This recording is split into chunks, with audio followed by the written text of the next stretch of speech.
heard what NASA discovered. On the planet Mercury, that's the planet closest to the sun, 800 degrees Fahrenheit. Corey Powell's editor-in-chief of Discover Magazine, here to talk about this. And Corey, good morning to you. Good morning. They have found what they believe is ice. Ice and organic material, basically like tar balls on Mercury.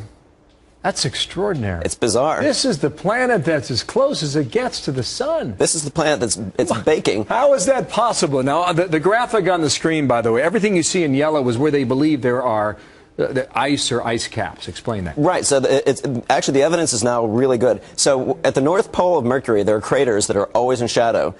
And Mercury has no atmosphere, so it can be 800 degrees in one spot, and then you go into the shade, and it's 300 below zero. So everything that is yellow on that screen is a giant crater. Everything in yellow is a giant crater full of ice. How deep would that be if there are never sunshine? Well, and it's always in shadow. Well, the incredible thing with Mercury is even if you're just like 10 feet out of the sun, the temperature can be 300 below zero while it's baking, just 10 feet away. So these places, because they're always shadowed, they're like deep freezers. Anything that ever falls in there gets frozen and stays there. So what they think happened is millions of years ago, some comets struck Mercury. The comets were made of ice and organic chemicals.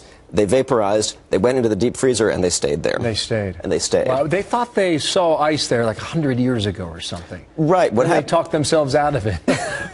Well, why did they think it was there then? Well, so people were doing studies with radar, and ice reflects radar very differently than rock. And it's one of the things the military uses this all the time. So it showed up on the radar like, that's weird, ice on Mercury? That can't be right. So they sent a spacecraft there to look, and there it is. Big question. Why does it matter?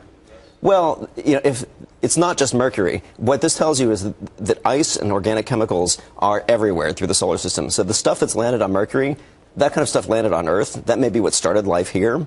And that stuff is landing everywhere around us. It means that the ingredients for life are everywhere. It also means that if you want to send a spacecraft there, you've got water, you've got chemicals, you could refuel, you could do oxygen. It's going to be great for private space exploration. Road trip. Exactly. Thank you, Corey. Now we know where to go. Fascinating stuff from NASA, too. Corey Powell. Back after this. Thanks.